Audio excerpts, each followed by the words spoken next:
Dans Seven Wonders Duel, dominez votre adversaire et faites rayonner les merveilles de votre cité pour l'éternité. La boîte contient un plateau de jeu, 66 cartes réparties en 3 âges, 7 cartes guildes, 12 cartes merveilles, 4 jetons militaires, 10 jetons progrès, un pion conflit, 31 pièces de monnaie de valeur 1, 3 à 6, un carnet de score, une règle de jeu, une aide de jeu et une carte mémo. Dominez votre adversaire ou triomphez militairement ou scientifiquement durant 3 âges de l'époque antique. Disposez le plateau entre les 2 joueurs sur le bord de l'aire de jeu. Placez les 4 jetons militaires sur leurs emplacements, face visible. Disposez le pion conflit sur la zone neutre au centre du plateau. Mélangez tous les jetons progrès et placez-en 5 au hasard, face visible, sur le plateau. Le reste des jetons est rangé dans la boîte. Chaque joueur reçoit 7 pièces de la banque. Sélectionnez les cartes merveilles et commencez par désigner un premier joueur. Il mélange les 12 cartes et en pioche 4 au hasard qu'il dispose au centre de la table. Le premier joueur choisit une merveille. Son adversaire en choisit 2. Puis le premier joueur prend la dernière. On procède de la même façon une deuxième fois en commençant par le second joueur. Chaque joueur dispose ainsi de 4 merveilles qu'il va tenter de construire durant la partie. Le jeu se déroule en 3 âges. Les cartes correspondantes sont placées au milieu de l'aire de jeu selon une disposition qui change à chaque âge. Avant de commencer à jouer, rangez dans la boîte sans les consulter 3 cartes de chaque paquet au hasard. De plus, pour l'âge 3, piochez aléatoirement sans en prendre connaissance 3 cartes guildes violettes un peu plus foncées. Ajoutez-les au paquet de l'âge 3 et mélangez-les.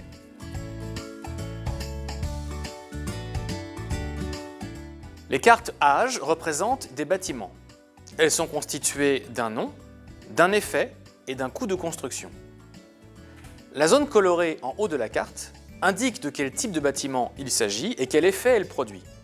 En marron, les matières premières, en gris, les produits manufacturés, en bleu, les bâtiments civils, en vert, les bâtiments scientifiques, en jaune, les bâtiments commerciaux, en rouge, les bâtiments militaires et enfin, durant le 3e âge, en violet, les guildes. En cas de doute, chaque effet de carte est présenté dans l'aide de jeu. Juste en dessous se trouve le coût de construction de la carte. Si cette zone est vide, cela signifie que le bâtiment ne nécessite aucune ressource pour être construit. À partir de l'âge 2, certains bâtiments possèdent, en plus de leur coût normal, une condition de construction gratuite appelée chaînage. Il est possible de construire ce bâtiment gratuitement, à condition de posséder dans sa cité un autre bâtiment présentant le pictogramme correspondant. Les cartes merveilles représentent chacune une merveille du monde antique. Elles sont composées d'un nom, d'un effet et d'un coût de construction. Elles fonctionnent de la même manière que les cartes âge, mais ne peuvent pas bénéficier du principe de chaînage. Dès qu'un joueur a construit la 4e merveille de sa cité, son adversaire ne peut plus en construire que 3. En effet, il n'y a que 7 merveilles du monde. La partie commence avec les 20 cartes de l'âge 1, elle se poursuit avec les 20 cartes de l'âge 2 et se termine avec les 20 cartes de l'âge 3. Une fois les cartes de l'âge 1 mises en place, le premier joueur doit choisir une carte de la structure accessible, c'est-à-dire non recouverte, et la jouer. Une carte peut être jouée de 3 façons différentes. La construire en payant son coût de construction, la défausser pour gagner des pièces, l'utiliser pour construire une merveille. Construire un bâtiment. Si la carte n'est pas gratuite et si le chaînage est impossible, vous devez vous acquitter de son coût de construction. Si vous disposez dans votre cité des ressources nécessaires, vous pouvez ajouter la carte à votre cité sans jamais défausser les cartes ressources utilisées. Par exemple ici, je peux construire cette exploitation en payant une pièce. Si vous ne disposez pas de toutes les ressources nécessaires, vous pouvez commercer et acheter les ressources manquantes à la banque. Le prix varie selon que votre adversaire possède ou non la ressource. Chaque ressource vous coûte 2 pièces, plus une pièce par symbole de la même ressource produite par la cité adverse. Par exemple, pour construire cette écurie, ça coûte 1 bois et je n'ai pas de bois. Je paye donc 2 pièces. Mon adversaire possède un bois, je paye donc une pièce en plus. Défaussez la carte pour obtenir des pièces. Défaussez la carte et prenez en échange 2 pièces à la banque, plus une pièce pour chaque bâtiment jaune dans votre cité. Les cartes défaussées sont placées face cachée à côté du plateau et sont consultables à tout moment. Construire une merveille. Acquittez-vous du prix de la carte merveille et non celui de la carte âge, et placez la carte âge face cachée sous la carte merveille en la laissant dépasser un peu. La carte âge est sans effet, elle sert simplement à se souvenir que la merveille est construite. Les cartes rouges, militaires, et les cartes vertes, science, sont un peu particulières. Chaque symbole bouclier présent sur une carte ajoutée à votre cité permet d'avancer le pion conflit d'un cran vers la capitale adverse. Si un joueur fait entrer le pion conflit dans une zone contenant un jeton militaire, son adversaire perd immédiatement le nombre de pièces indiquées sur le jeton. Le jeton est immédiatement défaussé.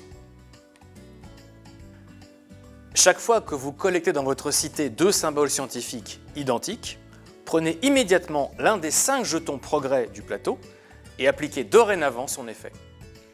Ce jeton sera conservé jusqu'à la fin de la partie. En cas de doute, chaque effet des progrès est représenté sur l'aide de jeu. Fin de l'âge.